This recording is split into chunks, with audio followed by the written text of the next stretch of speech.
Oke, selamat pagi, salam sejahtera bagi kita semua. Perkenalkan saya Paskah Rada Grada yang biasa dipanggil Kak Paskah.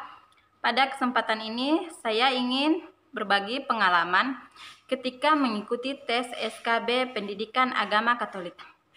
Dalam mengikuti tes SKB Pendidikan Agama Katolik, ada beberapa hal yang perlu kita perhatikan. Dan di video ini, kakak akan membagikan pengalaman kakak dalam mengikuti tes SKB tersebut dan akan membagikan kisi-kisi tes SKB Pendidikan Agama Katolik. Dan kakak telah berhasil dalam mengikuti tes SKB tersebut pada tahun 2018 dan kakak lolos menjadi seorang pegawai negeri. Oke, selamat mendengarkan video kakak kali ini dan jangan lupa di like, comment, and subscribe. Berikut adalah kisi-kisi tes SKB Pendidikan Agama Katolik. Dalam mengerjakan tes SKB Pendidikan Agama Katolik, ada beberapa hal yang perlu kita perhatikan. Yang pertama yaitu soal tes SKB Pendidikan Agama Katolik terdiri dari 100 soal yang harus dikerjakan dalam waktu 90 menit. Yang kedua, berdoalah sebelum memulai mengerjakan soal, tenangkan pikiran dan mulailah mengerjakan soal. Ketiga, pastikan saudara membaca soal dengan teliti dan memilih jawaban yang benar. Keempat, pastikan Anda menekan tombol save atau simpan setelah mengklik jawaban. Hal ini sangat penting, jangan sampai jawaban yang telah kita pilih tidak tersimpan di server.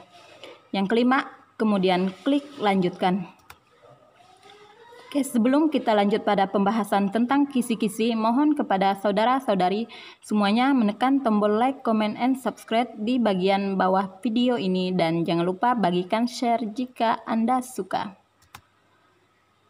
Adapun kisi-kisi tes SKB mata pelajaran Pendidikan Agama Katolik terbagi menjadi dua bagian penting. Yang pertama berisi tentang dunia pendidikan, yang ini umum tentang pendidikan seperti metode pembelajaran, media pembelajaran, evaluasi pembelajaran, dan disajikan juga contoh permasalahan, bagaimana kita menyikapi permasalahan tersebut.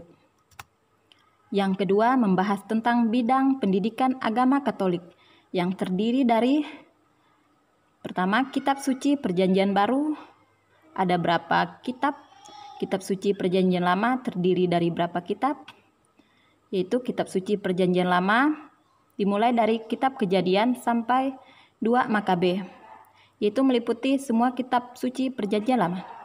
Ketiga, kitab suci Perjanjian Baru dimulai dari penginjil sampai surat-surat Paulus.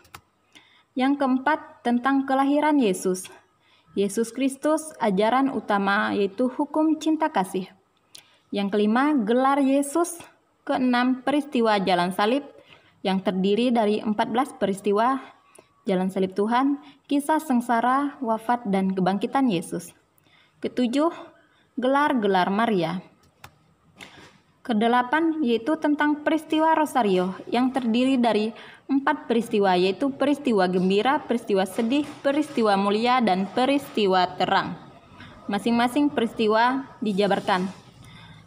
Yang kesembilan, pembagian setiap peristiwa. Misalnya peristiwa gembira yang pertama yaitu Maria menerima kabar gembira dari malaikat Gabriel sampai seterusnya.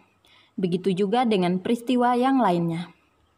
Yang ke-10, isi Konsili Vatikan kedua tentang Yesus Putra Manusia. 11, doa Bapa Kami terdiri dari berapa bagian? Ke-12, doa Aku Percaya, yaitu iman yang diungkapkan dalam doa Aku Percaya. Kita harus mengetahuinya.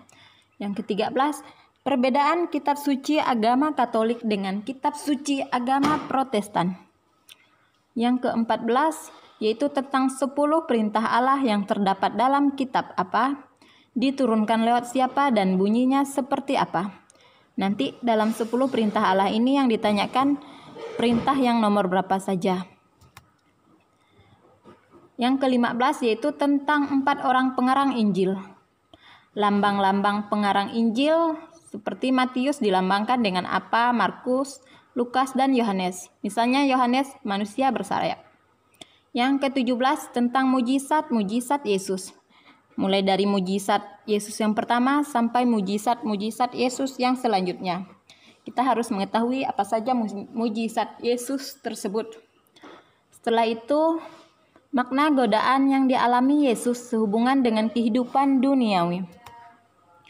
Ke-19 yaitu tentang uskup pribumi, yaitu uskup pertama di Indonesia, uskup kedua, dan uskup ketiga. 20 yaitu tentang hierarki dalam gereja Katolik. 21 tentang pimpinan tertinggi dalam susunan hierarki gereja Katolik. 22 tentang arti gereja secara umum dan secara khusus. 23 tiga tugas gereja apa saja. Ke-24 tentang keterlibatan awam dalam tata pelayanan gereja. 25 tentang gereja perdana. 26 perbedaan pewartaan gereja Katolik dengan gereja Protestan. 27 tentang sejarah gereja. 28 perpecahan dalam gereja.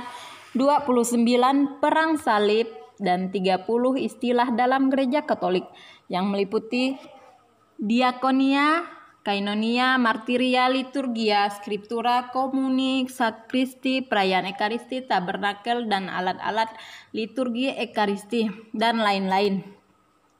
Oke, sekian yang dapat saya sampaikan. Semoga ini bermanfaat bagi saudara-saudara yang membutuhkan.